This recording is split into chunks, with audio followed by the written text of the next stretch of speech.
think more people are joining actually right now.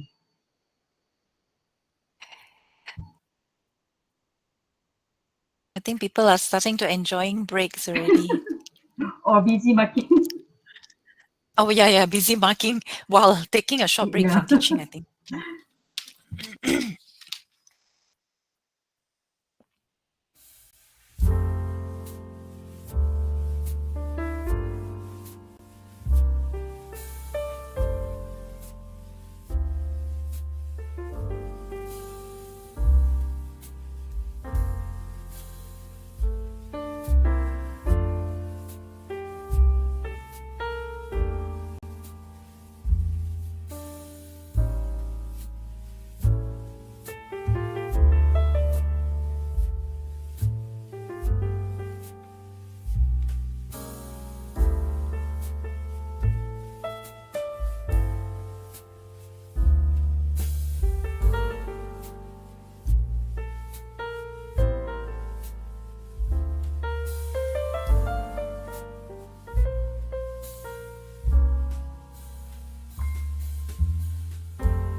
705. Okay. What Akademi actually? Okay, so I think we can start now. Assalamualaikum and a very good morning, everyone. Salam UiTM Bahasa and Salam JRU 2025. Welcome to our webinar session today, collaboration between Akademi Pengajian Bahasa APB and Institut Kepimpinan Pembangunan ILD of UiTM Kedah. First of all, I would like to thanks to all the participants joining from Google Meet and also ILD UiTM Kedah YouTube channel and Facebook page, despite our busy schedule in the midst of marking students' assignments and assessments at current. Wait a minute, I need to approve someone outside of the UiTM. Okay. So for today, we are going to have another interesting and beneficial session with our speaker, Ms. Jacqueline, on Captivate virtual audience, presentation and beyond. I believe it's very important at current with online or blended classroom that we have with our students for the past 5 semesters. And of course, with online webinar and conferences that has become a trend nowadays in the academic field. Though our life has resumed to normal before COVID-19 pandemic. So before we begin, allow me to share on our speaker's background in her academic career. Ms. Jacqueline Chuah, or most of her colleagues, or we call her Jackie, is a senior lecturer of Academy of Language Studies, UiTM Kedah Branch. She has 25 years English language teaching experience at tertiary level. She has experience in teaching English language proficiency, English for critical academic writing, English for report writing, academic writing, and English for oral presentations. And her areas of expertise include critical discourse analysis, multiliteracies, and international English language testing system IELTS. And for your information, Ms. Jacqueline also is one of the IELTS examiners or assessors, I think for more than 10 years. And without further ado, let's welcome Ms. Jacqueline. Jackie, the floor is yours. Thank you very much, Dr. Syazwanie, Welcome. fondly known as Wawa to us. So you don't mind us calling you Wawa here, right? Sure, no Okay, problem. thank you very much for agreeing to be the moderator for my session. Again, this is the second time you're moderating my session. And for those of you who are from UiTM Kedah, lovely to meet all of you online. Even though we're from the same campus.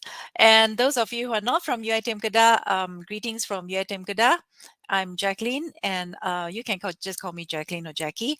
I'm from Akademi Pengajian Bahasa, UiTM Kedah, and I've been teaching English in UiTM Kedah for almost 20 years, 18, 20 years, can't really count, but yeah.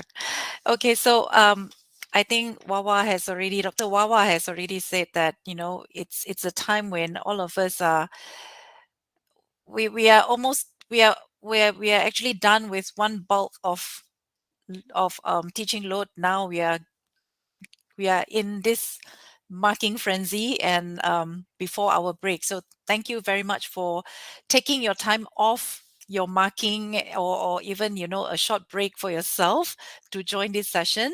And I hope I will be able to share with you things that you would like to know or things that you would like to learn from this session. All right. I think this is more like a learning session.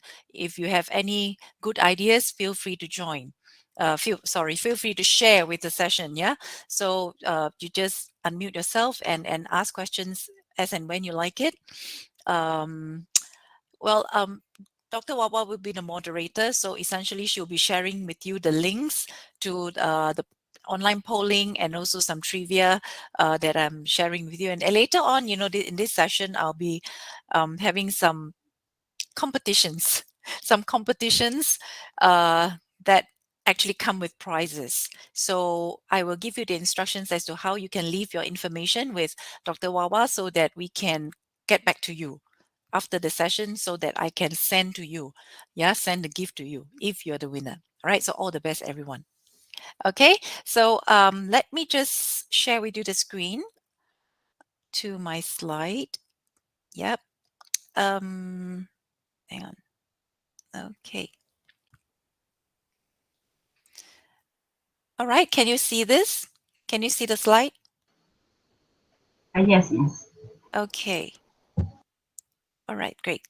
So, yeah, so this is the title of today's webinar, Captivate Virtual Audience, Presentation and Beyond.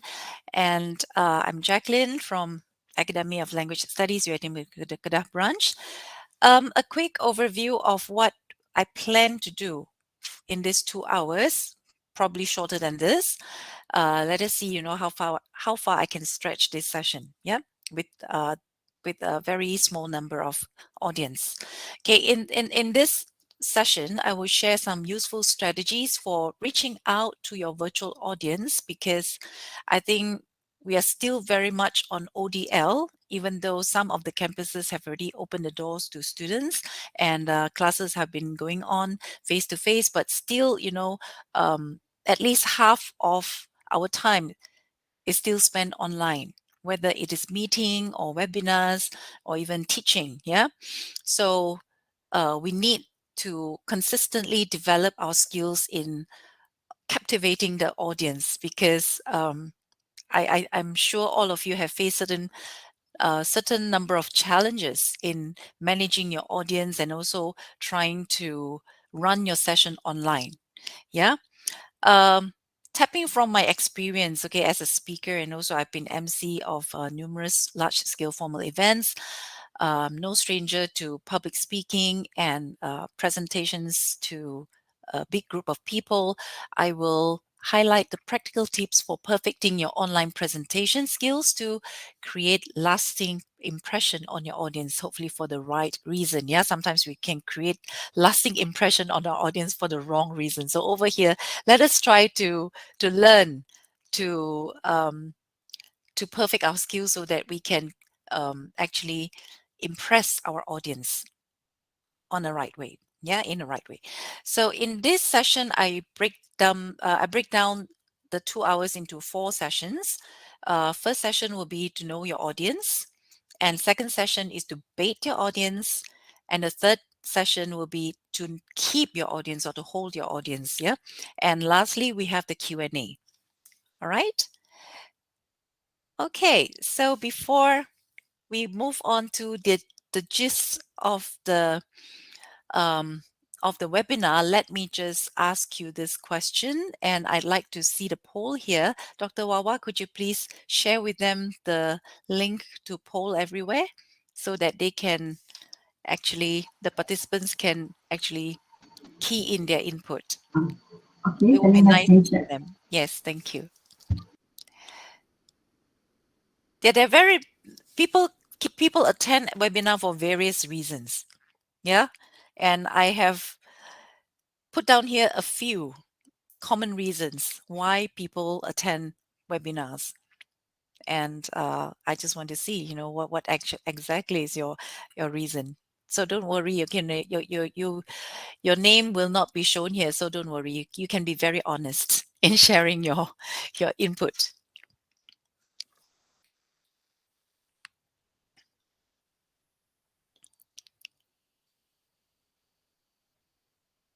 Okay, so I'm waiting for the poll results. Would you be able to access this page or to this poll?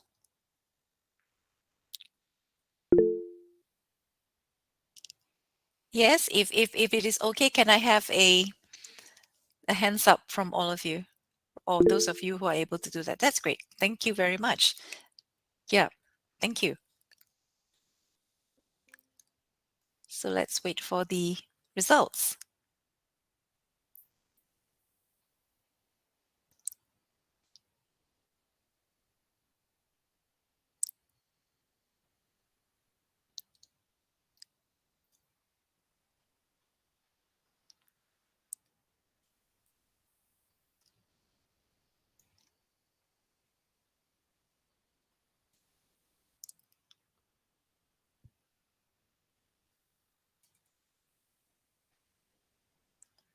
I haven't received any response yet. Is there any problem? Is there any problem keying in your Is it the result? same link? Let me check. I think the link we're supposed to answer at this point. Are you feeling okay? Is it? Yeah. I also get the. No, it's this one. I decided to attend this webinar because I want to. Oh, you shared with me.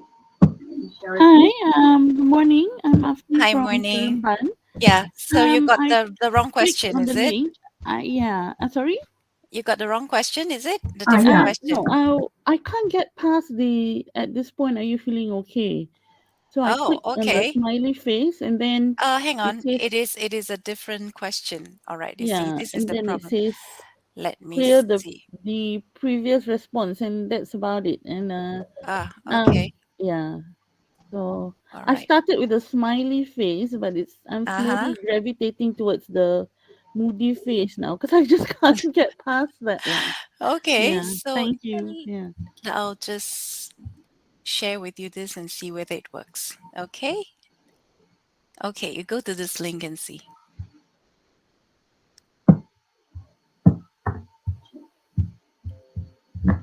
The one that I shared with you and see whether Yeah. Okay. This one is the correct ah, questions. Okay, this was the yes. correct question. Okay. Thank you. Yep. It's because okay, it's here. Well, something went wrong because I uploaded my file into the Google Drive, so the certain features are not aligned with the PowerPoint. Yeah. So, okay, to learn new skills, a lot of people to learn new skills, fulfill the yearly training requirements, only 8%. I'm a bit disappointed. I'm a bit disappointed. Yeah, but it's just a joke, right? All right. So I have I have a group of very enthusiastic audience here who are very keen to learn new skills. 3% to join my friends, 5% to join the yearly training requirement, and take a break from routine work. Okay, it's still changing. All right, so I have this. Great. Okay, so yeah, like I said, you have audience who come to your session with different purposes. So essentially, you don't really know why they're there for you, why they're there in your session. So you need to know, sort of guess what's their purpose, and then just based on your instinct, your gut feeling, sometimes or most of the time it's your experience, you try to craft your craft your presentation so that you can cater to the needs and also the interest of all your audience. Right, so let's thank you very very much for your participation, everyone. Right, so let's go to the introduction for the session.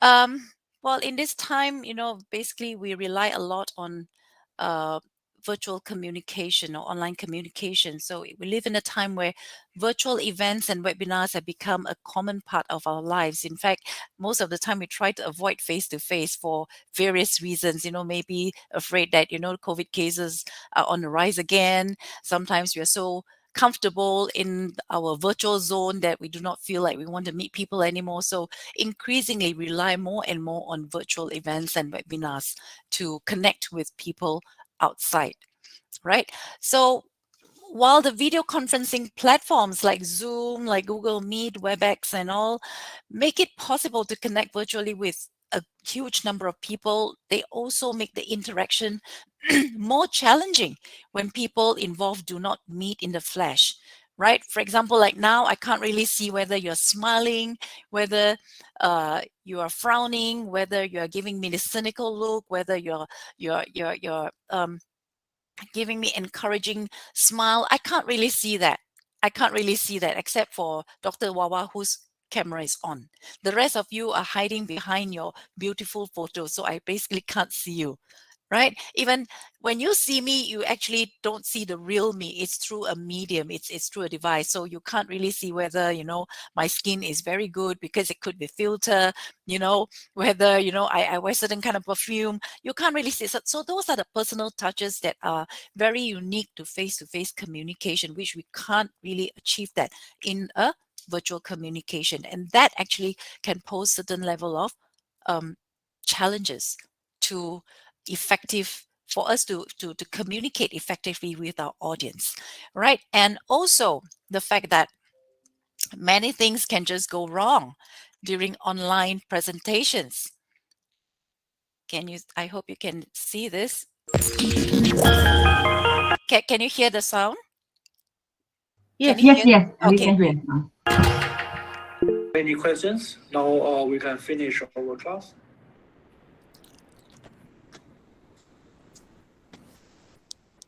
Do you have any questions? Hi, Prof. Hi, Prof. Actually, muted all the while, so we cannot hear anything from you since 6:08. Oh, from what? 6:08 p.m.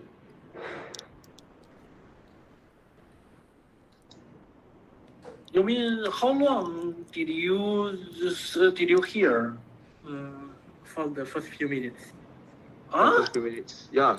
Then from 6:08 onwards, your screen froze and we hear nothing from you ever since. Huh? Yeah. I don't think this is acting. He was actually, frustrated and hyperventilating. Yeah. Okay, so maybe I will redo this class sometime. Sorry. So have you ever encountered this or something worse? I hope it's nothing worse than this. Anyone? You've seen this one before? So many funny videos of things go wrong during online classes are there, but some are not suitable to be shown. Not suitable to be shown. And yeah, but this is actually very real to us, all of us, isn't it? So yeah, I probably call some names here because let me see. Let me just go to this one. Okay. Let me see. Who's that? Who's the lucky person? Afni.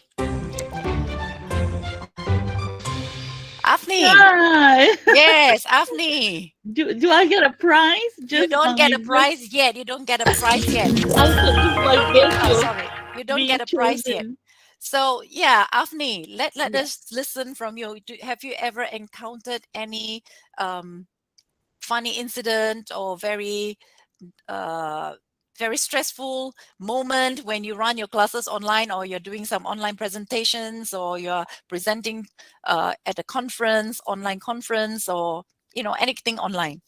Right. Yeah, of course. I mean, I just like everybody else, I've gone through, for lack of a better word, hell, and I've gone to hell and back with ODL.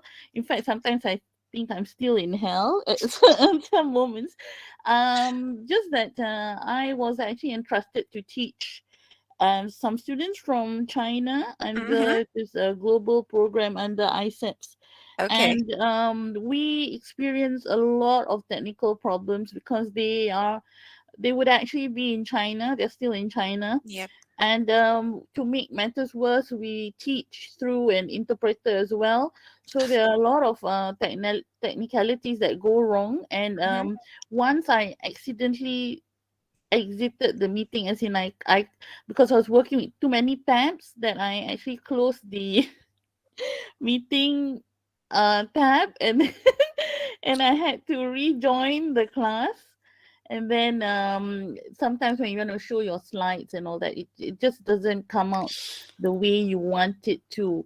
So basically the most embarrassing, I think, would be not changing your background on time or something. Yes, that's the worst, really. That one we really have to make sure that we check before we turn on the camera. So you always have this little window on your camera that you can actually turn off. Yes, Always correct. install that. That is for Correct. safety reason, really. Yeah. You So don't know, how it can all these technical aspects can fail us at the wrong yes, time. yes, correct. So Yeah. basically that's about it. Yeah. The most inappropriate thing I did was to exit the class. And I was unaware actually for 1 minute or so, and then I realized that I closed the tab altogether. So that was it. Yeah, thank you. Thank you very much, Afni, Thanks, for the Most welcome. sharing of the horror story, right? But it cannot be worse than you got yourself kicked out of the presentation for a competition, innovation competition. That happened to me. Yeah, and I was kicked out for quite a long time, and Oh dear. I couldn't join. But the panelists was so kind that they waited for me for a full 10 minutes or so until I got another. I had to use my handphone instead of my laptop to enter WebEx. I do not know what happened. Right, so sometimes when you're nervous, you make things even more wrong. Yeah, so these are the things. Yep. So there are 5 common challenges of presenting virtually, right? Of course, like what we talked about just now with technical difficulties, when you have your internet connection that fails you, you have your software that fails you, you have your laptop that doesn't want to wake up on time, yeah, camera that goes wonky, your earphone that doesn't come out right, and all this. So all these technical difficulties may happen, and we just have to anticipate this and always have a backup. And on top of that, we probably have a group of very distracted audience or attendees. What are they usually distracted by? WhatsApp, Instagram, mother calling. If we're talking about students, they have even their classmates or their roommates distracting them. It happened during during my speaking test a few weeks back. Yeah, I could hear, the roommate was actually making fun at him or trying to joke with him when he was presenting. So those are the distractions that our virtual audience would face, and we have to manage that. Yeah, and also impersonal experience just meaning that it's different from face to face. Like now, I actually don't know how you feel. I can't see your expression. It's all based on shock sendiriness. Yeah, I just want to think that all of you are feeling good. All of you are enjoying the session. In fact, you might not, but I don't know. Okay, I don't know. I won't be able to gauge because I do not insist that all of you turn on the cameras, right? So even if you turn on the cameras, I might not be able to see all of you because it's just that many people I can see on the screen. So those are the challenges that we face when we present online. So we have to just make the best of what we can do to make sure that our audience also can get the best of our presentation. So there are a few things that we can do. So I will share with you after this few slides. Yeah. And another level of challenge would come from lack of audience engagement. Unless I call name, no one would readily put up the hand, say, hey, I want to say something. But I do not know. I may have some exceptions in this group of audience. With students, it is rather difficult. But I do come across 1 or 2 very enthusiastic students in a class who would always try to participate, who would give questions, who would ask questions. So that is a real bonus, right? Otherwise, you always have dead silence. Even though you ask questions, there would not be any sound. They do not want to respond. Sometimes, I think most of the time, they are not even there. Do you agree with me? Yeah? Zana, do you agree with me? Yeah. Yes, I do. Yeah, I do. Zana, I have to call Zana because Zana is forever, hype up and very enthusiastic. Yes, I have to call Zana to make myself feel better. All right. And I'm flying blind. Like now I'm flying blind. I'm actually autopilot. I do not know what is going on. I just try to put up a show without understanding my audience fully. Of course, I know some of you like Zana, I know Chui, I know Wawa, I know, but most of you who are outside UiTM Kedah, I don't really know you. So I just have to guess, have to make an I just have to speculate on what your response would be based on my experience. So knowing that all of you are lecturers, most of you are from most of you are academic staff. So I sort of roughly know what you want, roughly know what you have been through, roughly know what you know and what you would like to know. So that is how I actually design my slides, because assuming that this session would be attended mostly by academic staff, right? So that is why I say I'm flying blind, and I may be wrong. I may be wrong, but that's the best I can do, because this is not a pre-registered webinar. So it's even more difficult for me to know my audience. If you have a webinar that you have pre-registration, then at least you know who they are. You can do a little bit of background search. All right. So, all right. So I'd like you to answer another question again. I have to share with you the link because I think it has gone wonky. Never mind. Let me do this for you. Which aspect of, okay, it's here. All right, let me share with you here. Let me see which aspect of virtual presentations that you find most challenging?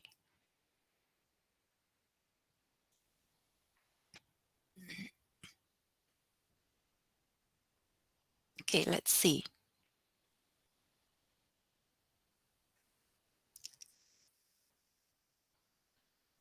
Okay, so blind flying, most challenging would be the green. Green is lack of audience engagement, lack of audience engagement.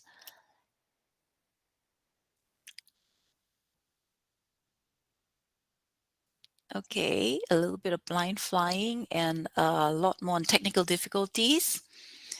What else? The purple is distracted audience.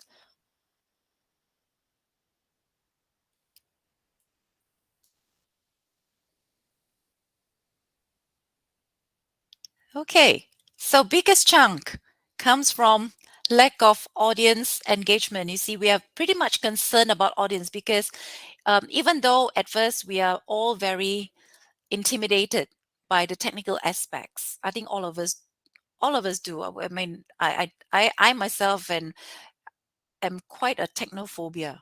I have technophobia sometimes. Yeah, unless I have learned and I have tried to work on that, work on certain software, and I know how to use it, then I'll be more comfortable. Otherwise, I'll be a nervous wreck if I were to use it firsthand. Yeah. So, but we know that there's always a help when it comes to technical difficulties. Like just now, I asked Wawa whether she could handle this for me. I know that over here, Fit um, is a good person to ask for assistance when it comes to technical problems, right? To solve technical problems for us. Blind flying, small portion, but you see, most of us are actually very, very much affected by our audience. We are very much affected by our audience because that is the most important part of our presentation. Without audience, there's no presentation. We can't be talking to ourselves. Yeah. So that is why we need to learn how to captivate our virtual audience. And we must understand that the way we capture our audience face to face is very much different from how we captivate our audience online, because we don't meet them in the flesh. We don't see them.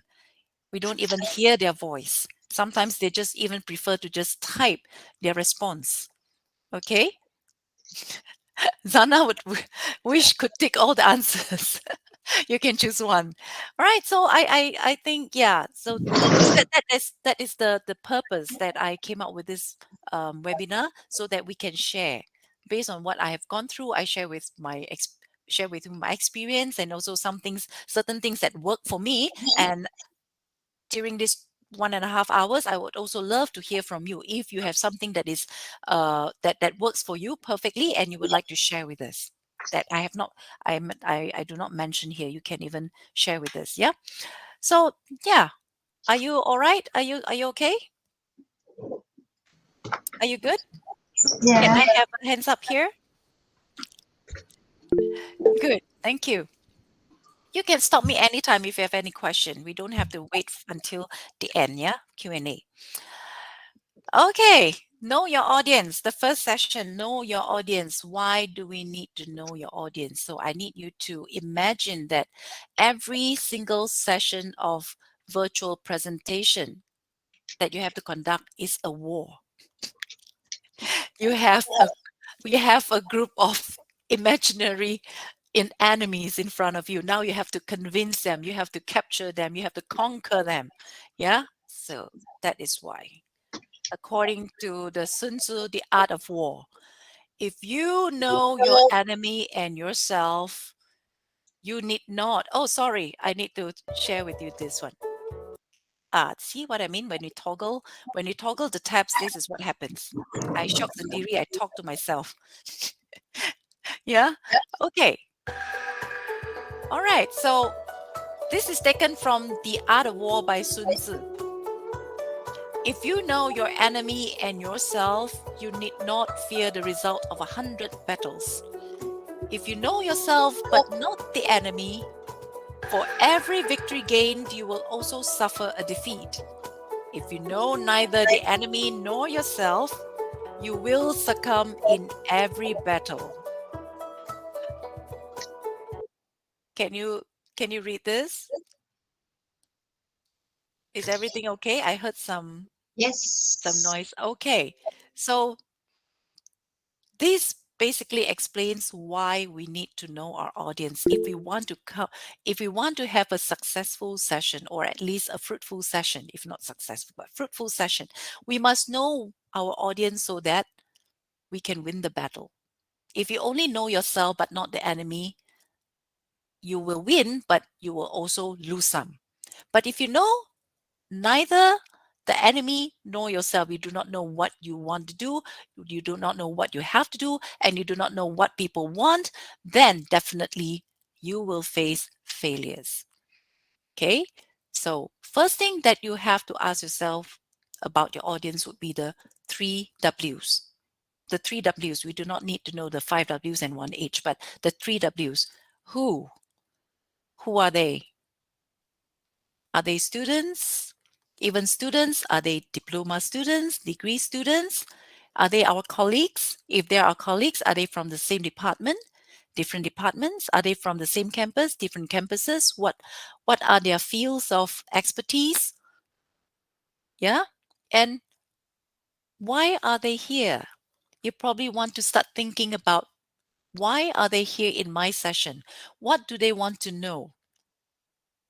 Yeah. For example, like for this session, I started by assuming that mostly academic staff would join. So I cater my slides according to the needs of academic staff, meaning that they have to run webinars, they have to run classes, okay, or even academic presentations.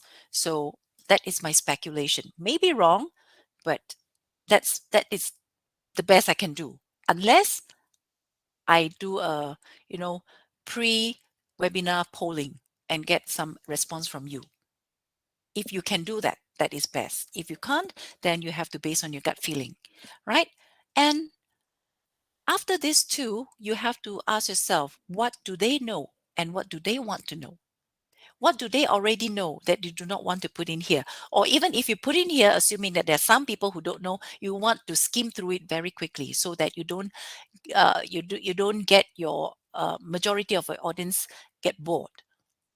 Okay, so you have to make those decisions based on imagination and sometimes smart guesses. Yeah.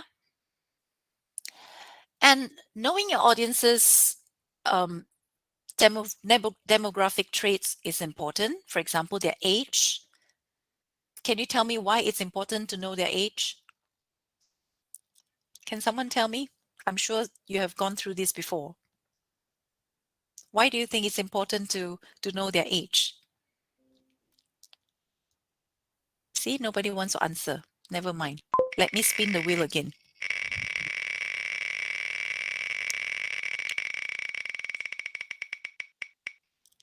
Hasniza! Hasniza, are you here? Okay, to Yes, address yes, yes. them, subject interest for content presentation to get a... Yeah, Hasniza, what do you think? Why do you think it's important for us to know their age?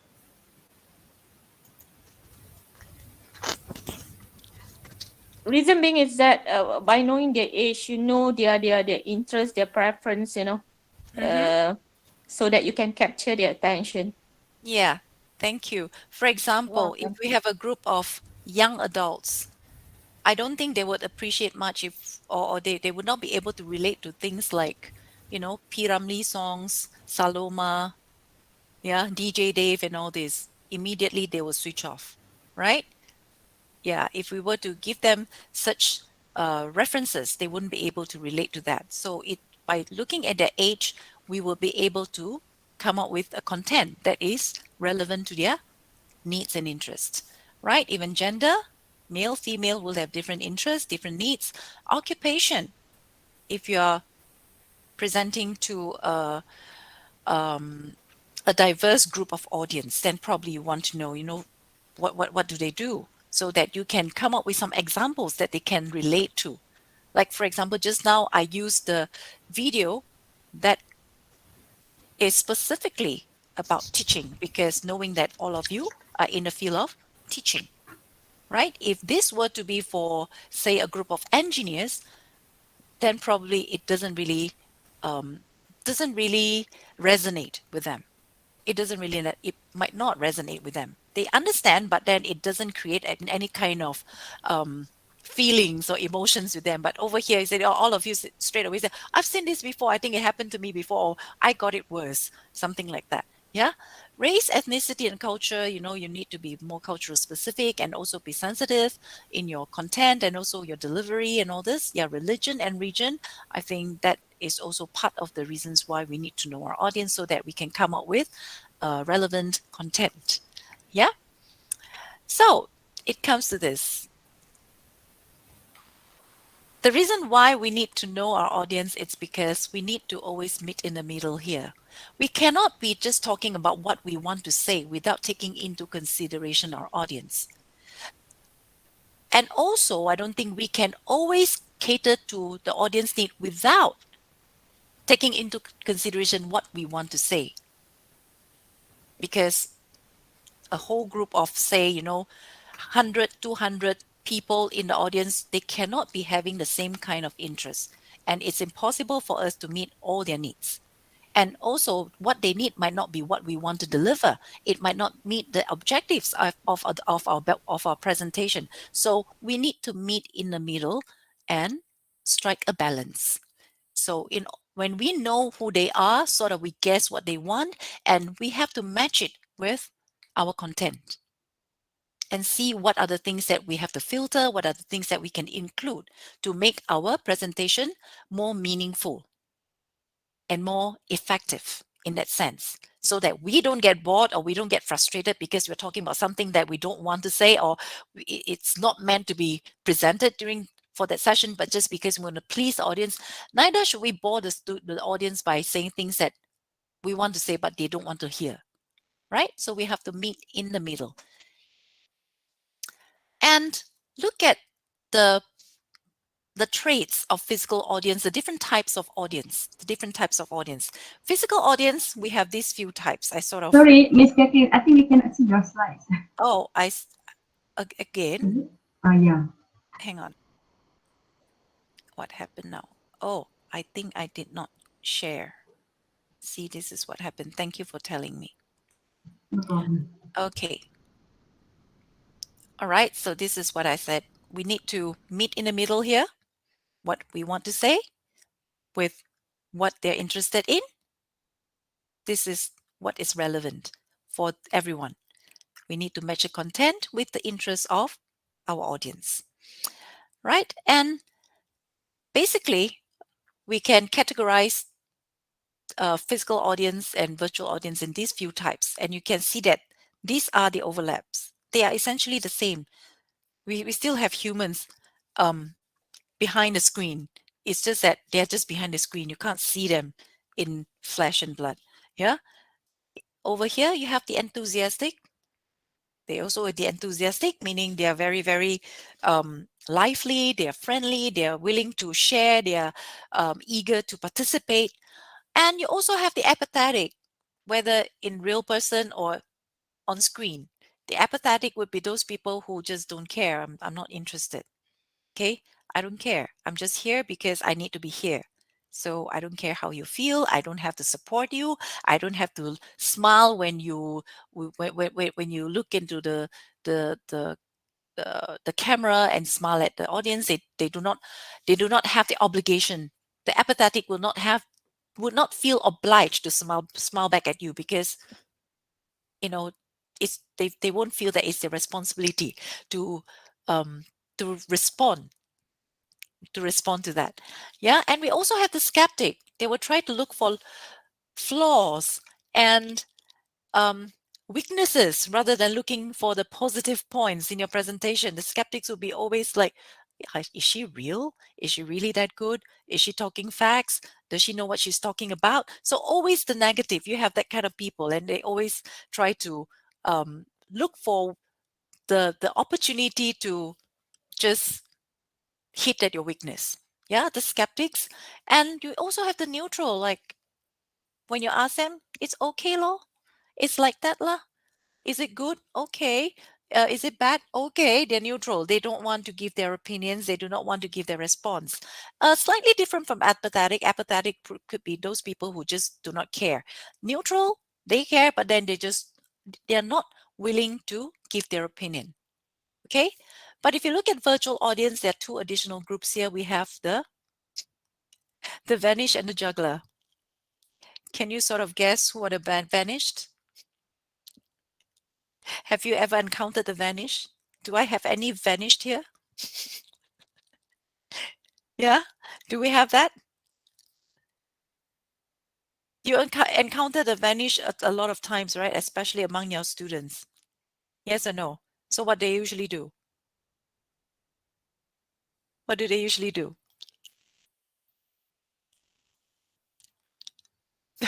Feed the cat. Feed the cat. Probably Kathleen. I see Kathleen here. Kathleen, would you like to share? Have you ever encountered the vanished among your audience? Kathleen.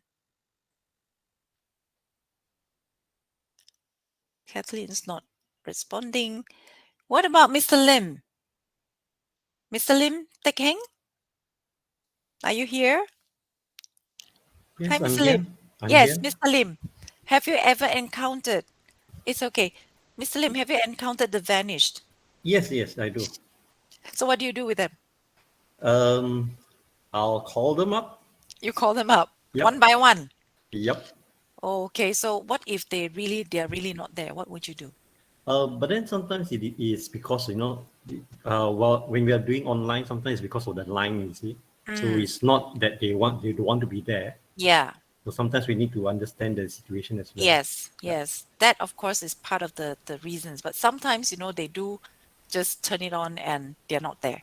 So Yep. sometimes you have to put in a little bit of threat, like, if I call 3 times and you don't answer, or you don't respond using the chat box, or, you don't send a message to your friend, then you're considered absent or something like that. Right. Right. What I did is I actually give them points in class. Mm-hmm. So if they don't respond for like maybe 2 or 3 times, then marks get deducted.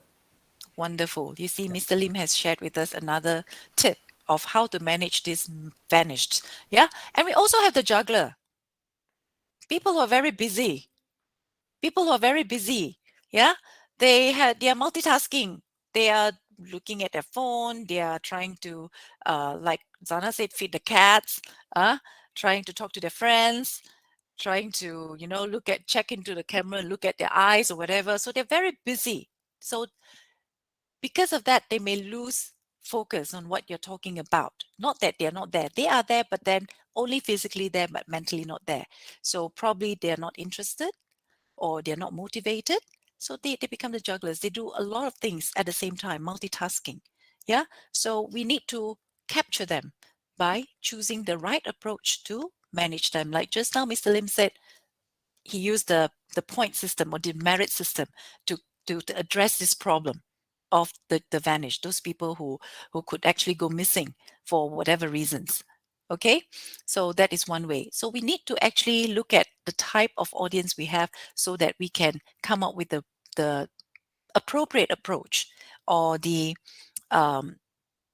approach that work best for both, okay, for you and also for the audience, right? Okay, so now, any question before we move on to the trivia for this section, which will come with a prize? Not PRICE, but PRIZE. Do you have any question? Do you have any questions so far? No? Everything is good? Yeah, so far so good. Okay, good, great. All right, so for this trivia, I would like you to type your answer in a chat box, yeah? So the first person who managed to type the answer in the chat box and correct answer will get a prize later. So what you need to do is to send your details to Dr. Wawa on personal chat. Knowing your audience helps you plan the dash and dash of your presentation better. Can you type on the chat box? The first person who typed in the chat box with the correct answer will get a prize later.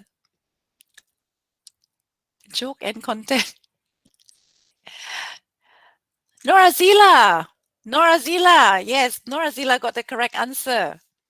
Norazila, could you please? Congratulations! Thank you. Congratulations. Thank you. Yes, at least I know that you're listening. Thank you. Everything that I do here are practical tips. Okay, I don't make an attempt to explain, but I hope that you will see from there that, oh, this is what she's doing to get the audience. Now, this is one of them. You use this trick. I know that you have to spend a little bit of money, but it's worth it because you make sure that you motivate them. Yeah, congratulations. So please send a direct chat to Dr. Wawa in the comment box and provide your personal details, full name and contact information, specifically your phone number and email address, so that we can contact you after the webinar so that I can send you the prize. Okay, congratulations. There are two more prizes. There are two more prizes lining up for Trivia 2 and Trivia 3 for sections 2 and 3, right? So I hope that all of you are waiting to get the prizes. So to sum up my section 1, knowing your audience would be the key to adapting your presentations. So by 1 is by developing content that meets the needs of the audience, and number 2, determine on the delivery style that fits the type of audience. And with that, we hope that we can make the presentation more meaningful for both parties. For the speakers, it will be more rewarding, and for the audience, it will be more meaningful because they actually learn something. Okay? All right. Now we have gone to section 2. We have gone to section 2. Bait your audience. Fishing. Try to fish our audience. Okay? How do we do that? First, we need to begin with the right momentum. What do you mean by right momentum? You need to start with the right energy. You need to start with right energy. You need to put in a lot of positive vibes. You need to look enthusiastic. You need to look energetic. You need to look interested in your own presentation so that you can move the other people, meaning your audience. Yeah, so begin with the right momentum. And essentially in a presentation, you know, in between, it's always, I'm not saying that the middle part is not important, but audience will always pay attention to at the beginning, because that is when they're all still energetic and they're still fresh and they're still fully awake. And towards the middle, it's a little bit hard because, you know, their span of attention would have dropped. But you have to actually maintain that and get them back at the end. So you need to have a very good takeoff and landing. You have to have a very good takeoff and very good landing. You need to land. We need to fly fast and far, and then we need to land smooth and nice. Okay, so the beginning of your presentation is critical because it sets the tone. Whether or not you're going to get the audience moving or you're going to get them sleeping, it's always at the beginning. A good first impression makes you feel confident and your audience relaxed. If you're nervous, like just now, I know that I made a little bit of a mistake, but I tried to look confident. I tried to look that it's fine. But if I were to show signs that I do not know what to do, then I think immediately would have lost confidence in the whole presentation. And therefore, it's going to be very hard for you to bait the audience. Okay? And make your beginning as error-free and smooth as possible. Therefore, before the presentation, it is good to always fix the technical issues, meaning you need to check whether everything is okay. Yeah. And eliminate distractions, meaning that you need to actually choose the place where it is noise-free, and you need to use the headset with some noise filtering features, yeah, rather than using the built-in microphone on the laptop. Or yeah, it wouldn't be that good because it also captures a lot of noises elsewhere, so it's going to be very distracted. Or if you're in a place where there are a lot of movements at the back, it can also be a source of distractions, not only to you but also to your audience, because your audience will be seeing shadows, right? Or you're putting up a very you're putting up a background that is, for example, moving, something like a GIF. I think that can be quite distracting as well. Yeah. So there are many kinds of distractions that you might have to look into and then try to eliminate as far as possible before you start the presentation, right? And then your dress, the way you dress up for the occasion, I think you need to look at what kind of webinar is it. For example, if it is something about culture, probably you want to dress up in your traditional costume. If it's something formal, you want to wear a blazer. If it is something that is just a brainstorming session or it's just a very casual discussion, then you can actually be a little bit more relaxed on your dress code. Yeah, but whatever it is, you need to dress properly for the session. Even though, yeah, they can't really see you, the whole body, but the way you dress might actually affect your posture as well. So it is good that you dress according to the occasion. And it is very important always to tune to positive mood. I know that it is hard. We are, after all, human beings. We might be moody because we didn't have enough sleep, or we might be upset because we had a quarrel with someone before this, with our spouse, or being upset with our children, or being upset with our cats. Even many things can actually affect our mood. But whatever it is, when it comes to presentation, you need to immediately get rid of those negative thoughts and just focus on your audience. You want to make them feel good, and it's impossible for you to make people feel good if you yourself do not feel good. It is impossible for you to move the audience if you yourself don't show enthusiasm, you don't show you don't have the energy, you don't have the interest in your own presentation. So you need to put all this into your own presentation, your approach, your delivery, so that you can actually bait your audience. You can actually captivate them, you can catch them, and so that they listen to you, right? Yeah, the second part is to project your best personality. Content is one thing. I know content is important, but most of the time people won't be able to listen to everything that you say. So what actually strikes them would be, what do you look at first thing when you attend a webinar? Clock's pendulum swing. Do you look at the backdrop, or you look at the speaker, or you listen to the voice? Which do you think is more important? I mean, we put content aside. All of them. Yeah. So look, Thank you very much, Hafiz. All of them is important, but because it is virtual. It is virtual. Sometimes the look might not be, we might not really look that good through the lens. Yeah. But whatever it is, we can still try to make use of our voice. Voice projection is very important in virtual presentation.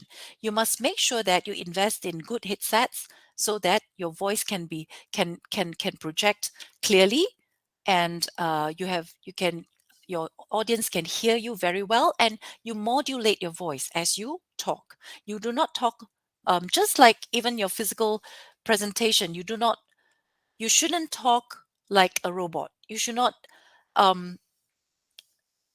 talk in a monotone. So you have to modulate your intonation, right? So first thing what you have to do is to position yourself well, adjust your seat, look at the height and look at the camera, whether it is on eye level, it is not too high, not too low, and it's not off center. And whenever you present, always make sure that you look at the camera as much as you can. I'm not saying that you have to stare at the camera all the time, okay? You'll be tired. The audience will also be tired looking at you, not moving your eyes at all. But as much as possible, you have to look into the camera, because that is how you actually maintain eye contact with your audience. Okay, so the position is very important. You must choose a comfortable seat. You must make sure that your laptop or your desktop is at the right angle, is at the right height. Yeah, my laptop now is raised on a stand because it's actually quite flat, and the desk is a little bit low. So if I do not put it on a stand, then you would just probably look at my head. You'll be looking at my head rather than my whole face. So the position is not right. And also you have to check your webcam quality. If it is not good, if it is not HD, then probably you have to invest in an external webcam so that you have a good quality of image that your audience can actually see clearly. Yeah. Audio clarity, I think that is very, very important. For me, I think it's very important because most of the time they might not even be looking at you, but probably they'll be listening to you. If you modulate your voice and you speak at the right pace and speech is clear, then probably you can get at least 50 to 60% of your message across to your audience. If not, then probably just 10% or none. Sanitize the environment, not with sanitizer, but rather, filter the noise. Filter the noise, filter the distraction is a repetition of what I said just now. So I'm going to skip this. Eye contact, I mentioned that earlier. I skipped just now. Yeah, I just jumped straight to this. So eye contact is very important. You need to maintain eye contact with your audience through the camera. And so what do you think? Should we smile or should we look serious? Should we smile or should we look serious?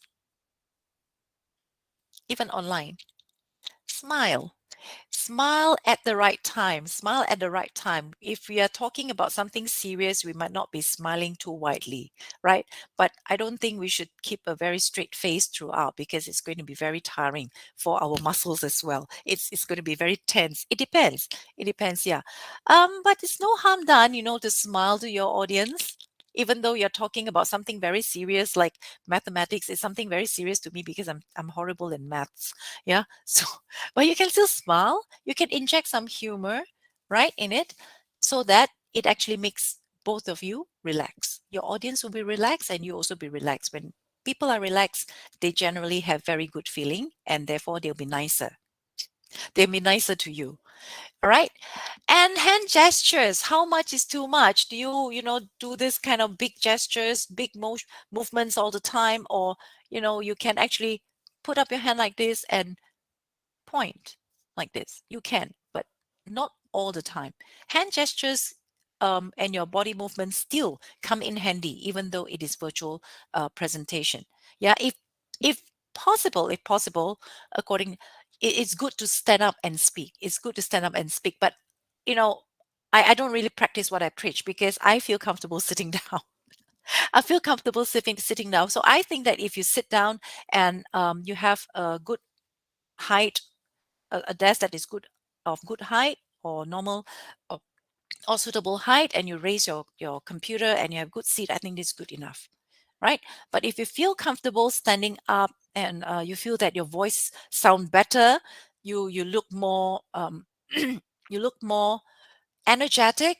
If you stand up, then you might want to invest on a podium. Yeah, a podium, so that you can put your laptop on that podium and speak standing up. You can do that too. I think most importantly, you need to hide your fear. I know it's never easy to speak to public. Even though we've been teaching for so long, I think I still get jitters whenever I have to do presentations. It is never easy, but I guess that we have to learn to hide our fear and project our confidence instead. So how to do that? There's no hard and fast rule. For me is I try to remain relaxed. I try to remain relaxed. I try to talk myself into this, that it's okay. I think all of them will be nice. All of them will be able to forgive me if I make mistakes. And also, I just want to get it over and done with as soon as possible. So don't worry too much about that. I do not know whether it works for you. What are your strategies to calm your nerves? Anyone? Can you share? What are your tricks and tips and tricks to calm your nerves before giving a talk? Inhale, exhale. That's what we do all the time. But inhale and exhale, you need to do it the right way, you know? You need to do it the right way. If you just do it, it's not going to help. It's going to make you more nervous. You need to inhale and exhale by the yoga way. When you inhale, very deep breath, and you make sure that your tummy actually rises. That you fill your body with with oxygen. Sing a song. That's good. Pete. So what song is that? Nursery rhymes. Think about happy thoughts. Yes. It's easier said than done, but we really need to work on that. There's always a special way for us to calm our nerves. For me, I always try to like say, I think it's fine. It's going to be all right. Talk myself into this positive thought that everything will be okay. Yeah. Or sometimes you can lie to yourself that I don't think they're going to pay attention. I don't think they know. Whole body relaxation is a bit scary because whole body relaxation, if you're not careful, can lead to sleepiness. You may just doze off. Yeah, but that is a good way. That's a good way. Asking audience first about the topic. I'm not too sure about that because unless you have access to the audience before your webinar, yeah, otherwise, it's pretty hard for us to know whether they know or they do not know, whether they're interested to know or not. So it's a little bit hard, but if you have access to the audience firsthand, why not? Yeah. Okay. So, yeah.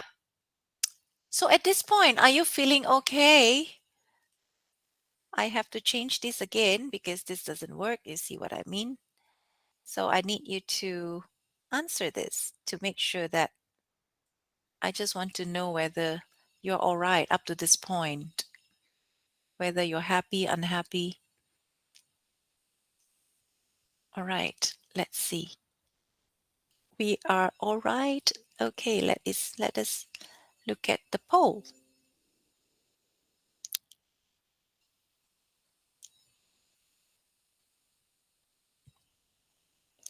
Okay. I have someone who is like, okay, I'm just barely there. I'm at the borderline, like borderline depression kind of thing. So, okay, not good. Nah, not good. Not bad at all. Not bad at all. You're still there. Those of you who are in a yellow zone, I hope that you will be able to slowly move to the green zone soon. Yeah, after this. Okay. Let me see. Let me show you the results. So this is the result. Thank you very much, people, for participating in the poll.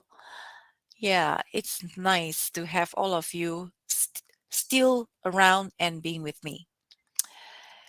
All right. So the next part of how to bait your audience would be this. Can you pronounce this?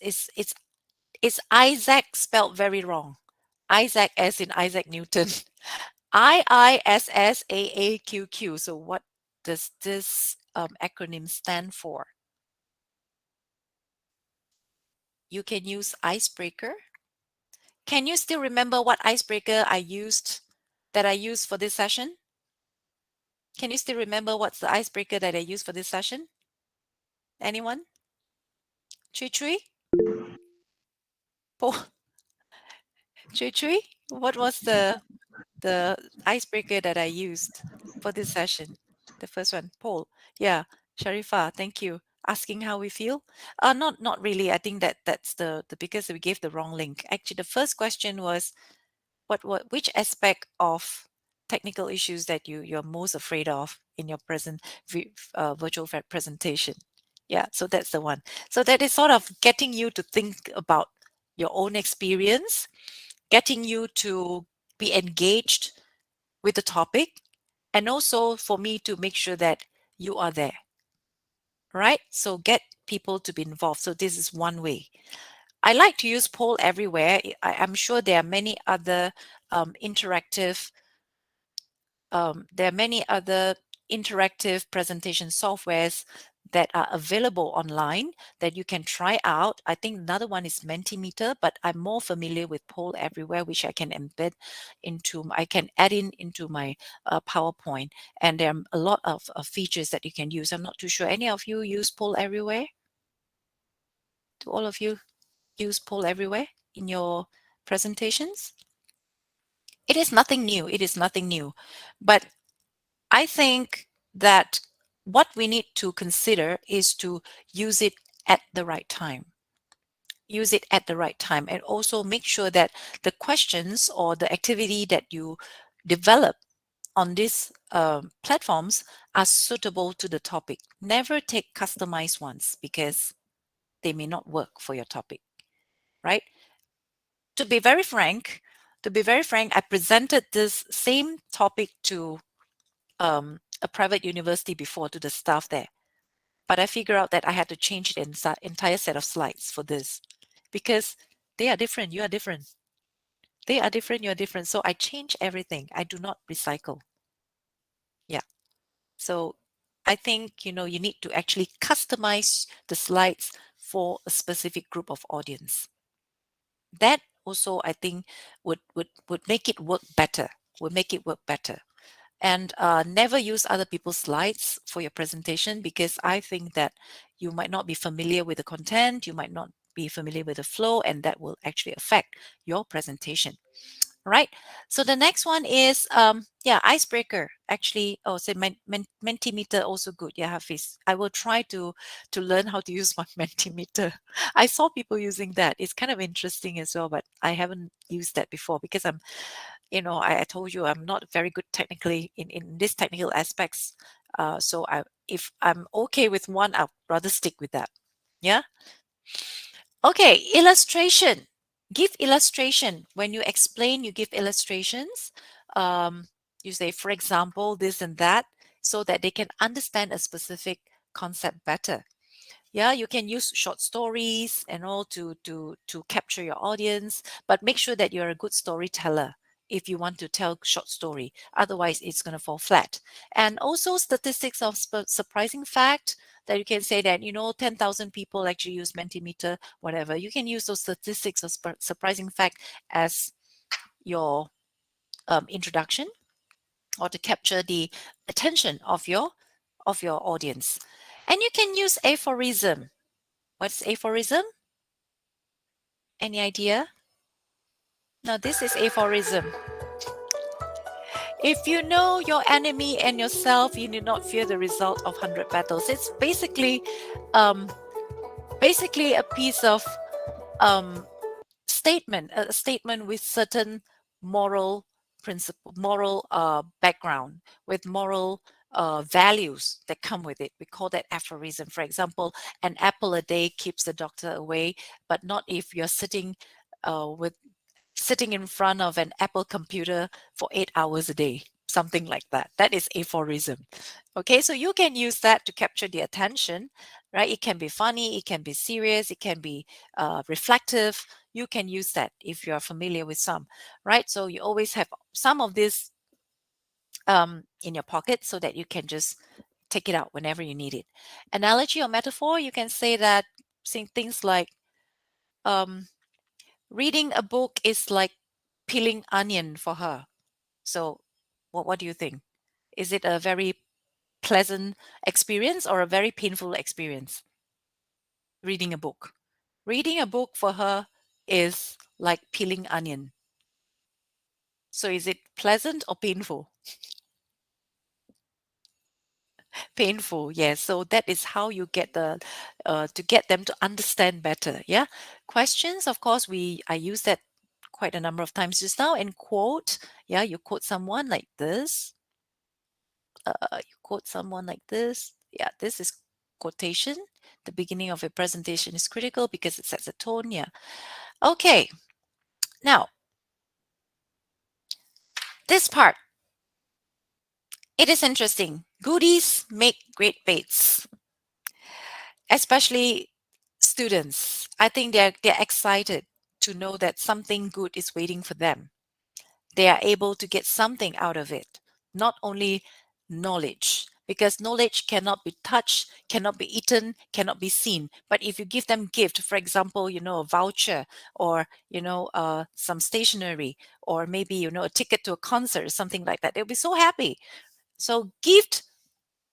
What should you do when you want to incorporate gifting in your presentation?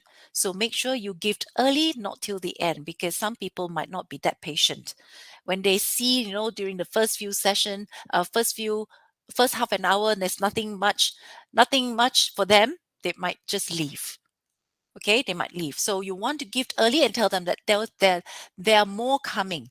There are more coming after this, so they might stay. So it's a kind of harmless bribery, harmless bribery here. Yeah, give your audience a dose of dopamine. Make them excited. Make them happy so that they want to stay. Boost their motivation to listen to your presentation. I know that it sounds like begging, but especially students, when you know that it is something important for them, but you know that they don't have the patience, they don't have the stamina, they don't have the willpower to stay with you, probably you need to resort to this by gifting. It doesn't have to be something expensive, but you just give them the idea or the hope that, at the end of this session, I'm getting something. I'm getting something out of it, something tangible, not knowledge only, but something tangible, like a gift. All right. So now I have for the next round of gifting. The next round of gifting.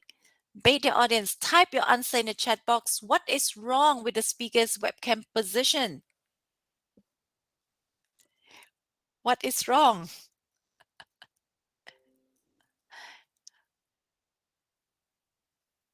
Okay, so we've got Sharifa. Sharifa, you're the, is it? Yeah, Sharifa, you're the, hang on, not Sharifa. Feed, sorry, Rafida, the first person. Feed, congratulations. Winner of trivia number 2. Feed doesn't need to give us the details. We know her very well. Feed, congratulations, Feed. Very fast. This one. Ready. On, get set, ready, and go straight away. Very good, Feed. Thank you very much. Okay, so clearly, the camera is set too low that you see a lot of chin. A lot of chin here. You won't look very good here. Yeah, so the position of camera is important. Yeah, you do not want to impress your audience by allowing them to make fun at you. Okay, they probably make fun of you. Probably take a screenshot of your face like that and making fun or making into a sticker or something. Right. So, would you like to take a 5-minute break, a poll? Yes or no? If yes, just give me a hands up, or no. Okay, 1, 2. The rest of you do not want break. 3, 4, 5, 6. I have 55. If I have above 20, then we'll have a break. If I don't have it above 25, I won't have a break. Come on, people. 8, 9, 10. 8, 9, 10. 11. Come on. I had the raise hands with and the chat box response. Okay. Okay, so do we have above 20? 25? Yeah, yes? Okay, then we take a break, 5 minutes, and I meet you back. Okay? Go take your coffee, get a sip of water, go and pet your cat or something. Or, say hello to your colleague next door. Ka-chow them, and then you come back, okay? Okay, See so you. now it's Yeah. 12:20, Yeah. so I think it's just nice 12:25. Yes, we get this is back nice. to Thank you. 12:45. All right.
think it's already 12:25. So I think Jackie, you can continue.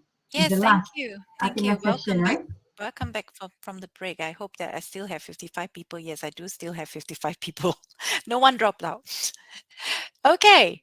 So, yeah, we have come to the third session, which is also the last session of this webinar. How to hold your audience or to keep your audience. It is easy to bait. It's easy to bait them to put them on a hook, but it's how to keep them for, say, 2 hours or even 1 hour. That is quite a challenge. Yeah, it's just like, if you want to, in a process of losing weight, it is very easy. I wouldn't say that it's very easy, but it's easier to lose weight rather than to maintain your weight. Yeah, it's easier to lose weight than to maintain your weight, because maintenance, you need to put in a lot more effort to always keep yourself away from those temptations. Similarly, to maintain or to engage your audience over a long period of time, you need to have certain charm. You need to use certain kind of magic. You need to put in a lot more effort to captivate them, because they probably lose interest along the way, or probably they lose their focus, they're too tired, or they get distracted. So many factors. So how to keep them with you over a long period of time, then you need some kind of tricks. Okay, so first thing, of course, is to invest in good slides so that they can actually enjoy your presentation, at least visually. Not only looking at the speakers, but also the content, yeah, in terms of the colors, the layout, yeah, a variety of it. But I don't suggest that you change the layout of your slides very often, or every slide has got different color. So there must be a running theme that makes it more coherent, and it's easier for the audience to read. Yeah. So invest in good slides. In what way would we consider good slides? Good balance of text and visuals. So there's half of them is text and half of them is visual. And if sometimes the text, sometimes the slide doesn't need visual, you actually do not need to put that in, right? So you need to actually consider whether or not the visual is helpful or irrelevant to the content. Clear background that provides good contrast. So I've always liked to use white, because I think everything just stands out. Yeah, when it contrasts with white. So white is good. Black sometimes is a little bit hard for you to actually work on the contrast. But yeah, so you have to ask yourself whether it pleases your eye, whether you need to strain to read, whether you feel that it's too striking, it actually hurts your eyes, or do you have to squint to read? You have to ask yourself before you actually present it to the audience. Don't stay on one slide for too long. So maximum you should spend about less than 2 minutes. Less than 2 minutes on one slide. Less than 2 minutes on one slide. Okay, and all your slides should be vetted through, and so that they are easy to read and error-free. Yeah, I think that's the basic thing that we have to do. That is to make sure that it is free from error. Yeah. And visuals. Visuals, to a certain extent, is very important when it comes to PowerPoint presentations. But to look for good visuals and also relevant visual would be more important. Okay, so first of all, ask yourself, does my visual help the main point of the slide? So you don't just simply put in a picture that has got nothing to do with the content, because that might actually confuse your audience. That might confuse and later on distract them. Number two, is my visual appropriate for the audience? When they see this, would they feel offended? Would they feel uncomfortable? Would they feel that that this is something that is just not right? So ask yourself whether it's appropriate for the audience. Can they relate to that? Yeah. Is my visual too distracting? For example, too many colors, too many different pictures in one slide, or you put pictures that have got no common theme in one slide, and that would cause some kind of chaos, yeah, and also some kind of confusion to the audience. Does my visual help the audience understand complex information better? So you need to actually simplify it rather than making it even more difficult for them to understand. And the consideration of a video. A lot of people like to use video. I understand that because, you know, it actually is, it is interesting to a certain extent, but sometimes the video may take too long. The video may take too long. If you want to really use a video, make sure that it doesn't run for more than 2 minutes. It doesn't run for more than 2 minutes in one slide. Otherwise, it's going to be quite, it will drag on, and then you're going to lose your audience because they're going to lose interest in it. Yeah. And also it's going to take up your time, and you might end up not having enough time for your content. So do not rely fully on video. You can include video, but I think you should look at the time. Okay. Yeah, I think this is the very interesting thing that I'd like to highlight in this presentation, is that to add interactions into your presentations. I think for virtual presentations, whether we like it or not, we need to make it interactive in a different way. Yeah, virtually interactive.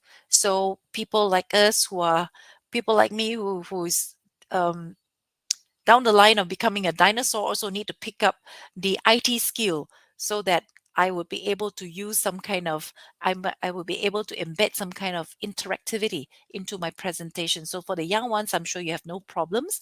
But what I'm saying, but what I would like to highlight, or I'd like to remind you, is that even though yes, you know how to use interactive activities and all this in your presentations, but make sure that you put them in, slot them in at the right time.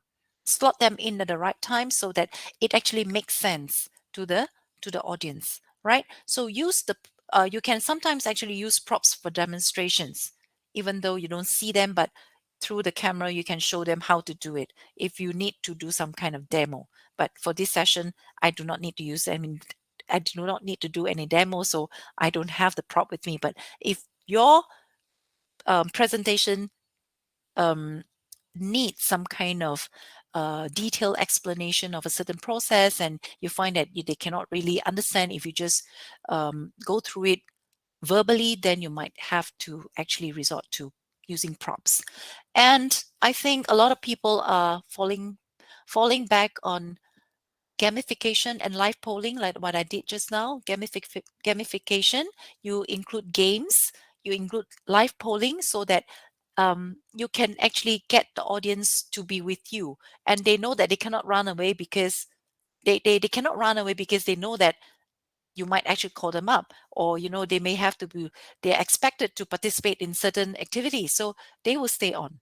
Another kind of strategy. I know that it's not a very how should I say, noble way, but then it is one way to get to hold your audience back so that they don't run away. Yeah, you include all these so that they don't know, oh, this session, it has got all these games, and it's kind of fun, and I like to stay on and see what's next. So they might stay on, right? And live polling, and you know that they know that you'll be counting numbers, you will check the name list and all this, so they would actually stay back, right? And live Q&As, like just now, I just call name, and then you use the random name picker to call people up to answer questions.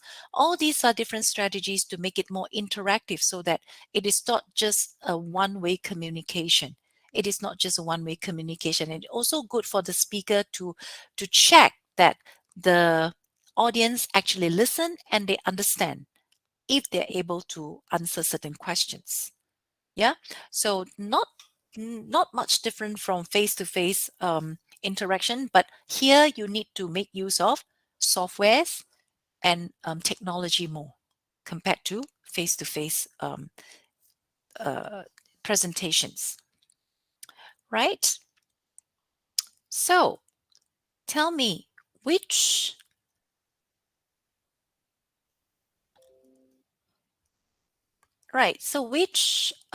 interactive presentation software that you use most frequently? Can you type down the name?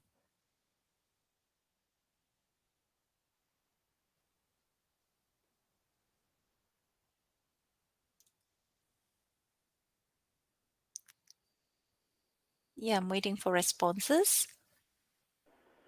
Kahoot. Yeah, you can type it down. Can you type it down? I've already shared with you the link. Can you type it down? Go to, Mentimeter. Okay. So we're building the word cloud here. We're building the word cloud here. So even though you're using Mentimeter, whatever, there's so many features that you can explore, and you can use different kinds of quizzes or quizzes of different different ways to capture your audience, so that they don't just do multiple choices questions. So over here it's more like building words. So let me see. We have Kahoot, Mentimeter, quizzes, poll, POLL, yeah, Canva, Premium, Zoom. Some of the names I don't even know, like Premium. What is Premium? Nearpod, yes. So is that all? Is that all? Do I have more? Interesting. So the biggest word would be the most number of users, will be the one that has got most number of users, Kahoot. So far, Kahoot is leading, followed by Mentimeter, Prezi. Oh, strange. No one is using poll everywhere. I'm the only one who's using poll everywhere. Live worksheet. Yeah, Google Premium. Yeah. So from here, you actually learn more about the different types of interactive presentation softwares that are available. Okay. So yeah. Thank you. Is that all?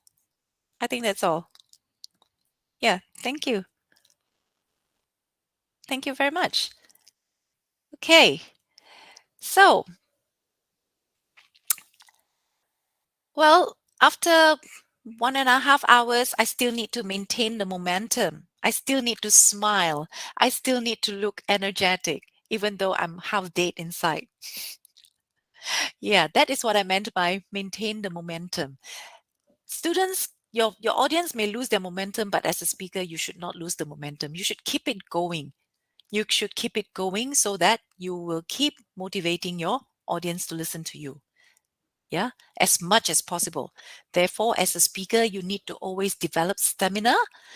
You need to learn to look happy, look interested, look passionate about look. Yeah, I use the word look. You might not, but you have to act. So develop your stamina in acting and stay dynamic throughout. Stay dynamic throughout. I tell you, I had very little sleep.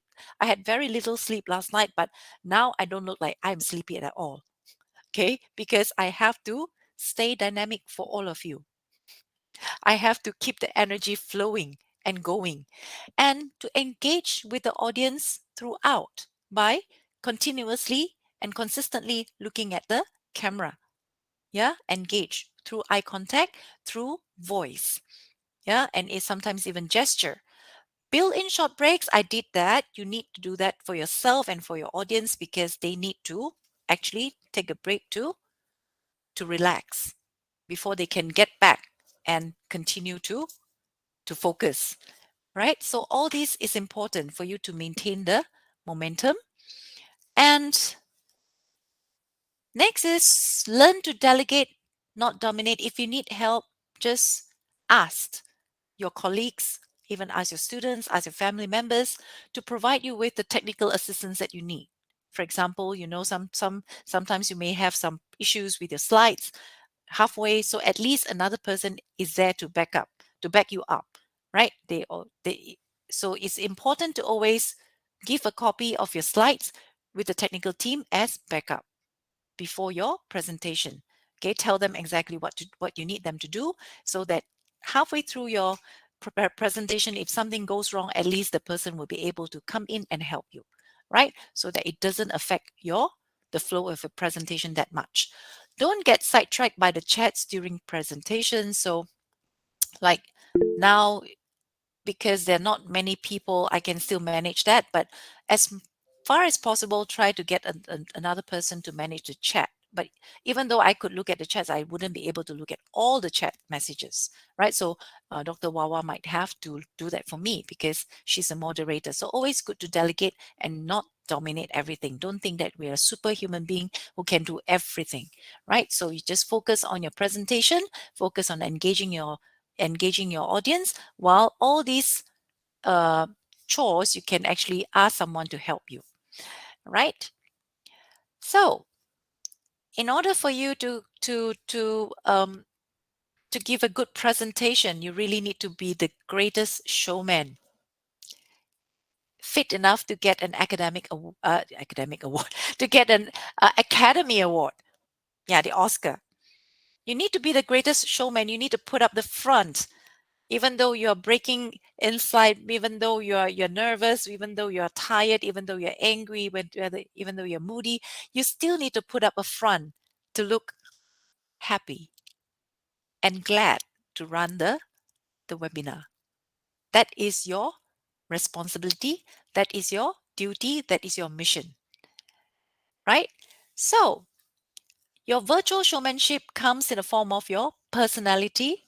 You have to project yourself as someone who is approachable, someone who is friendly, someone who is understanding, someone who listens to the audience. Even though they don't speak to you, you have to consistently check with them so that they feel that they are being taken care of.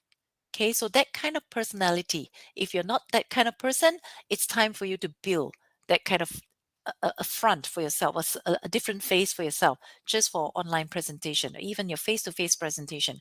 Yeah, and spontaneity. Sometimes you have to change your plan halfway because things don't work as planned. So you need to be flexible.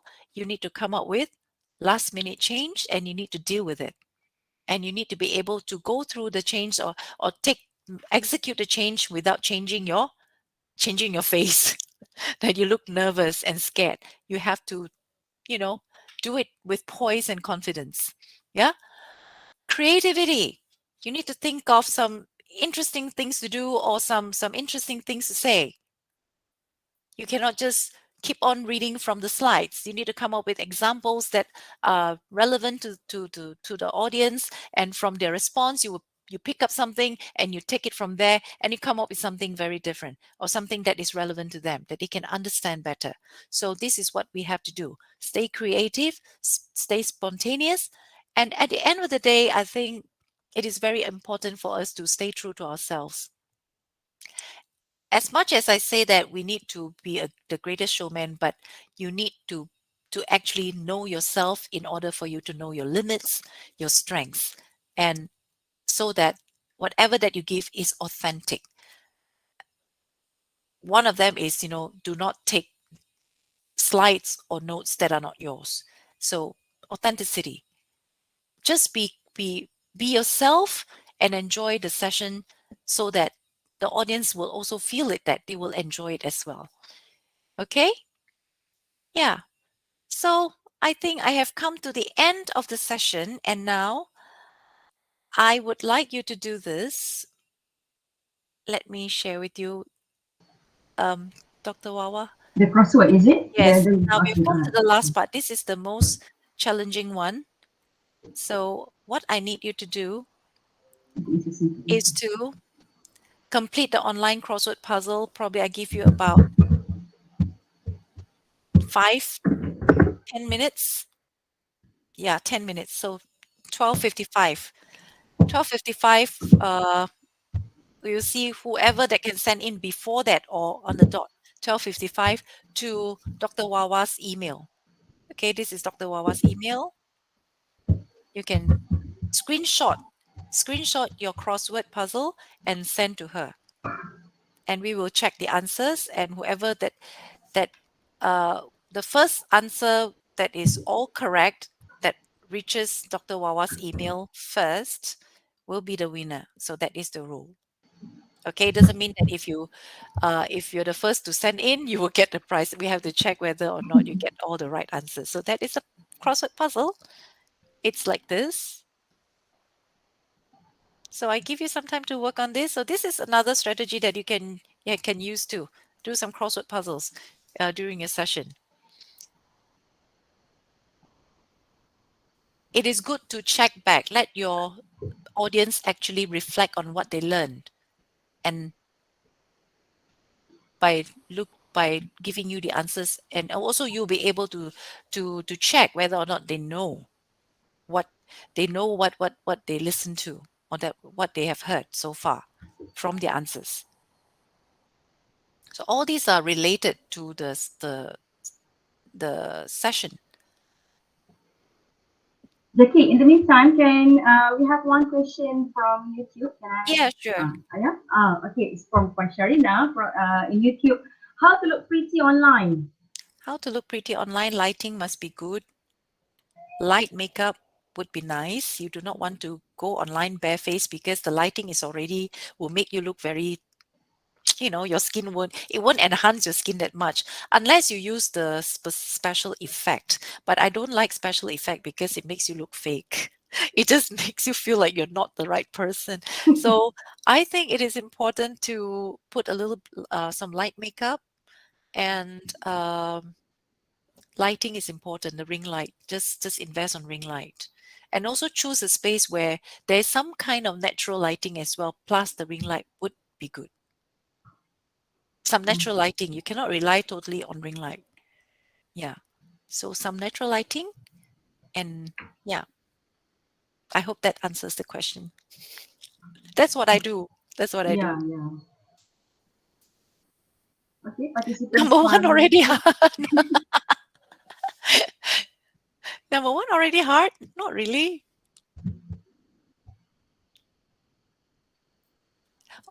These are all the words that appeared in the slides.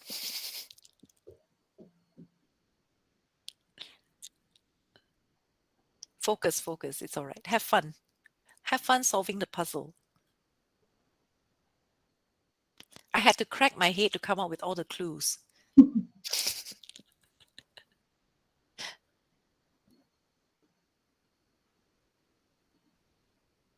Yeah, so at the end of the day, I think when you run a session, you should take pride in your own work. You should take pride in your own work, that you've done that, and I think the audience will be able to feel that, the honesty, yeah, the authenticity of your work.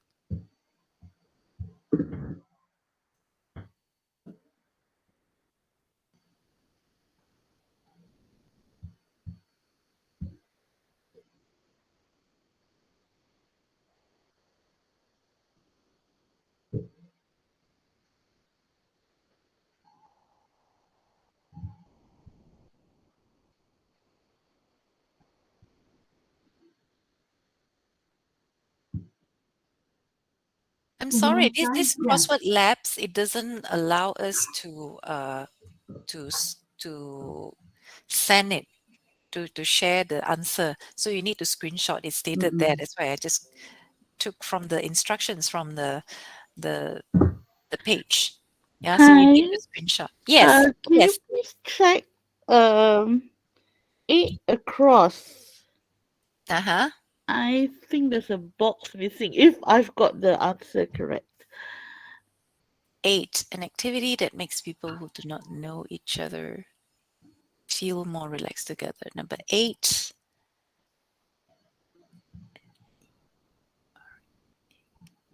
Oh, no. No, it's correct. It's correct. I filled in the wrong word. Okay, thank you. Uh-huh.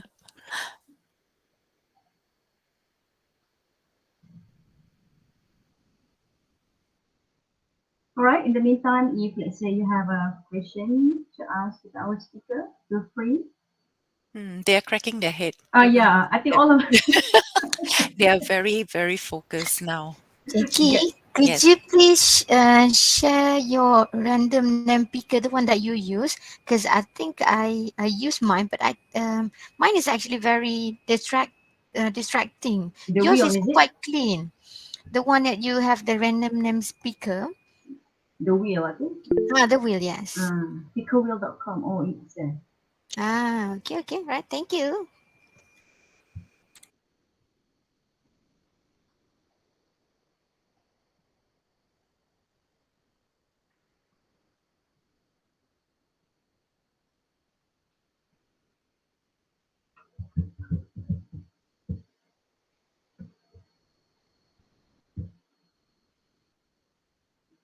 I'm checking my email inbox right now. So far, no one sent me the the Anyone answer. can send you now, really? Yeah. Woo! So all of us still have the chance. Send your answer. Yeah. No winner so far, or no. I'll so come no up one with virtual submitted. gift as well. I'll come up with virtual gift. 1, 2, 4, and 8 left. Oh, another 4. That's good.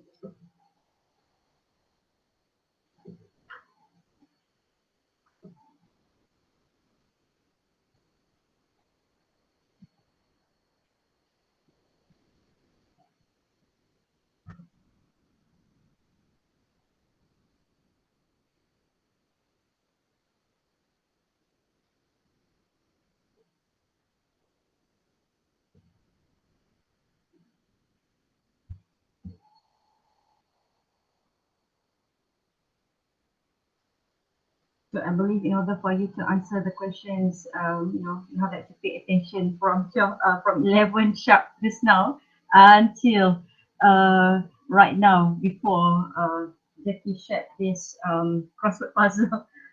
So if you join halfway, I think, I don't know, maybe, yeah, maybe you can answer.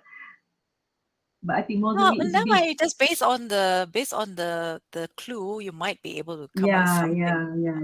The clue is not all that specific.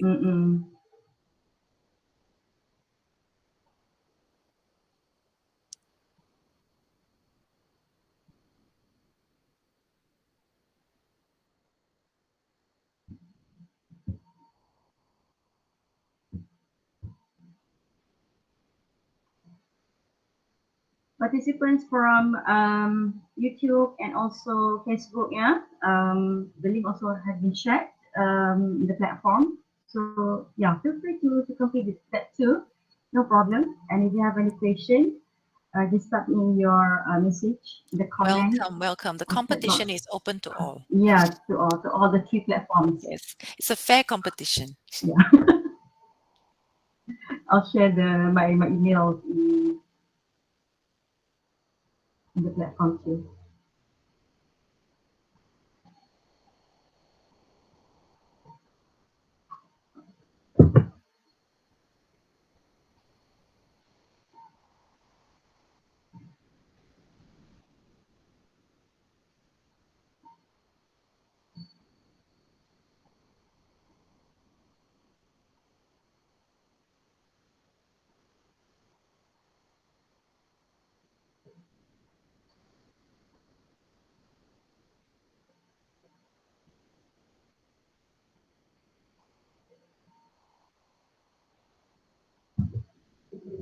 Jayo.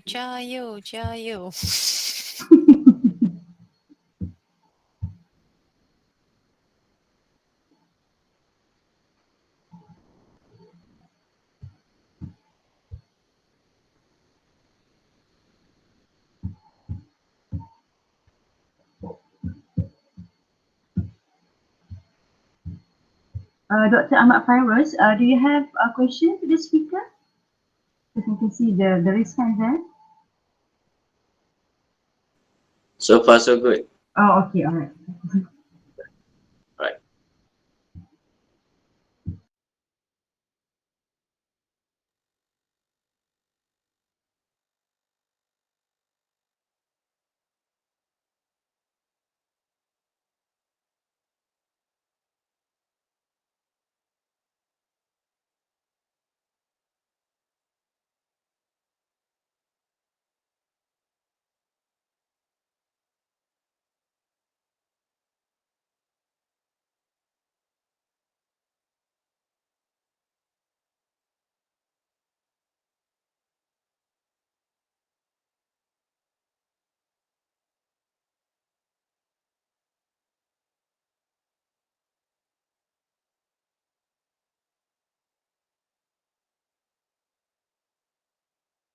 Have you received anything yet, Wah?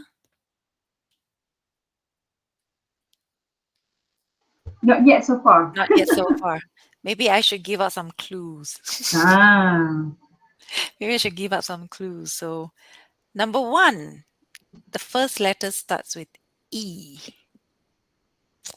Number one, first letter is E.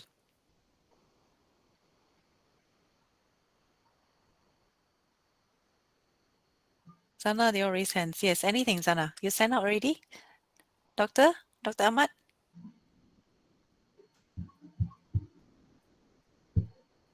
I see some hands are raised.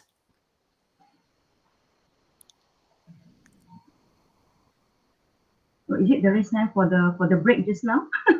Asking for the Forgot to put down.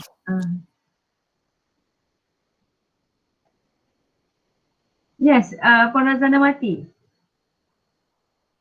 Anything to share?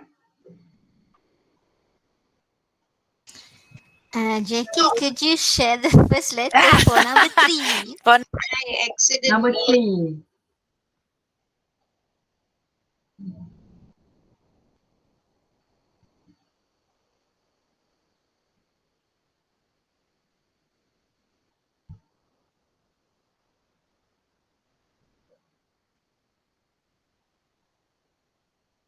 Starts with V.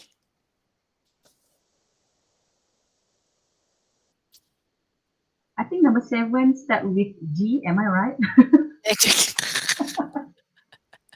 Number 7. Oh yeah, number 7 starts with G. Right. It's a very simple word. One participant. Yeah, I have the answer, but I'm having problems emailing it. Sorry, what's the email again? No. You just screenshot and email to Dr. Syazwanie's Yeah, the email, please. Hang on. Where is it now? Oh my goodness. Cannot find the email. I'm typing it. Hang on. Where is it? I can't find it. No, Syazwanie at UiTM. It's further up there. Hang on. Where is it now? Cannot find it. Gosh.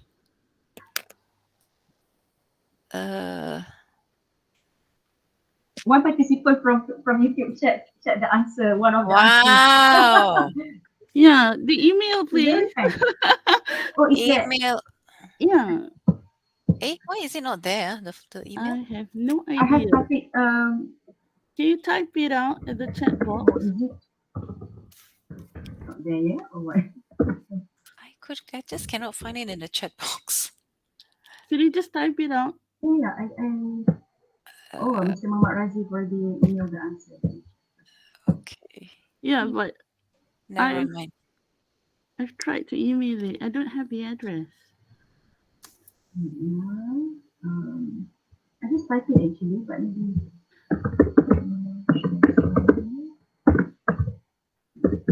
I don't see it. Okay. Where is it now? Syazwanie. Yes, I received from Mr. Muhammad Razif. Yeah. Sent already. Yep. There you go. Start with number 6 and 5. Huh? Number 6 and 5. Amalia, Miss Amalia. Number 6. M. Number 6 begin with letter M. Number 5. Number 5 starts with the letter C.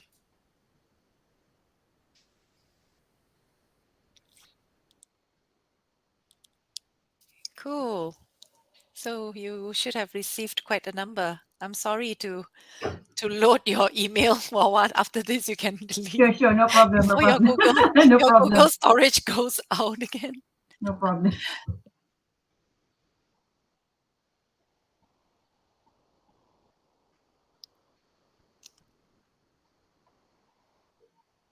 All right, so never mind. I think you have already received some of them, right? Yeah. Yeah, so never mind. We will keep receiving, but now I think we should actually Kathleen, you just tell the whole world the answer. Someone very kind sharing the answer. Kathleen is very, very generous. 1388. It's fine. Okay, anyway, no worries. No worries. Well, let me just share with you the answer. All right. Let me just share with you the answer, okay? So, yeah, can you see it?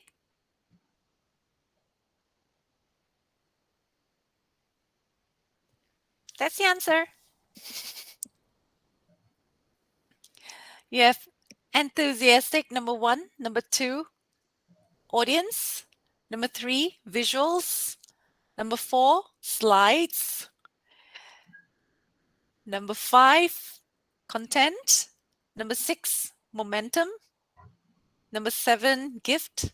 Number 8, icebreaker. And number 9, smile. End with a smile.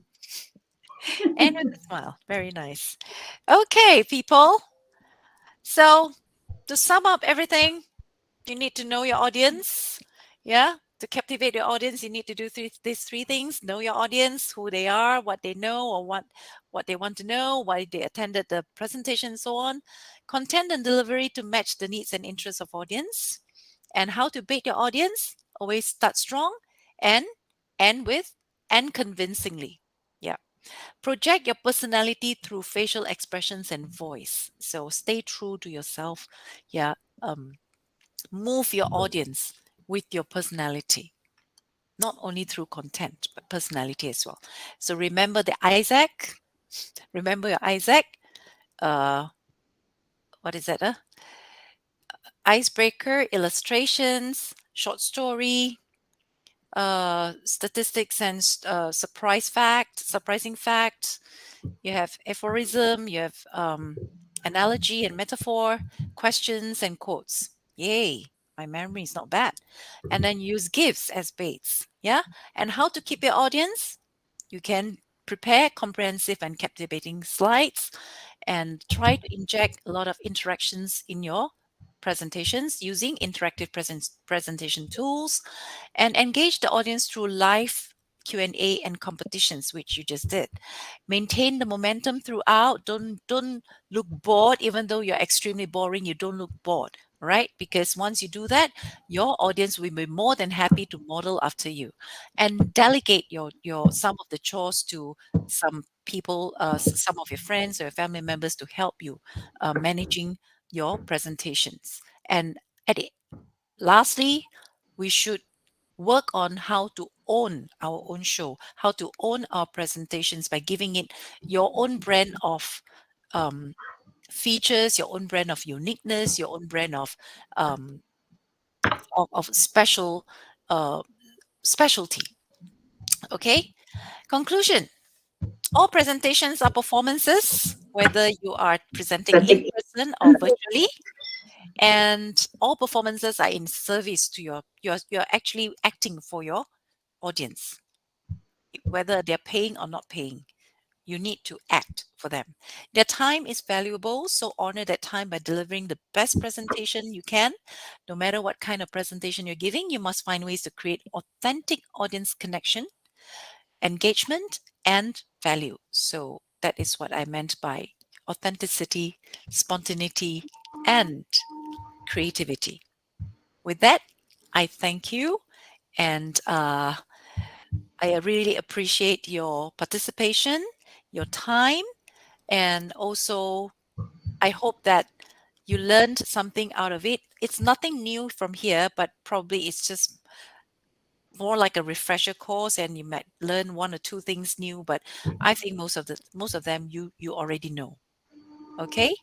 Yeah, so I hope that this serves as a kind of reminder, a kind of a refresher course for everyone so that we can get ourselves prepared for our upcoming presentations, online presentations specifically. Now, if you have any question, probably we can just answer 1 or 2 questions before we wrap it up, because we have exceeded like 4 minutes. Timing is also very important. Yeah, for our presentations, try to keep within the time. Yes, any question, Wawa? So far, no, from YouTube and also from Facebook. Yeah. We have a raised hand from Miss Amalia Christina. Okay. Yes, good afternoon, Dr. Chuah. Miss, I'm just Jacqueline. Just call me Jacqueline. I'm fine. Yes. Oh, yes. Okay.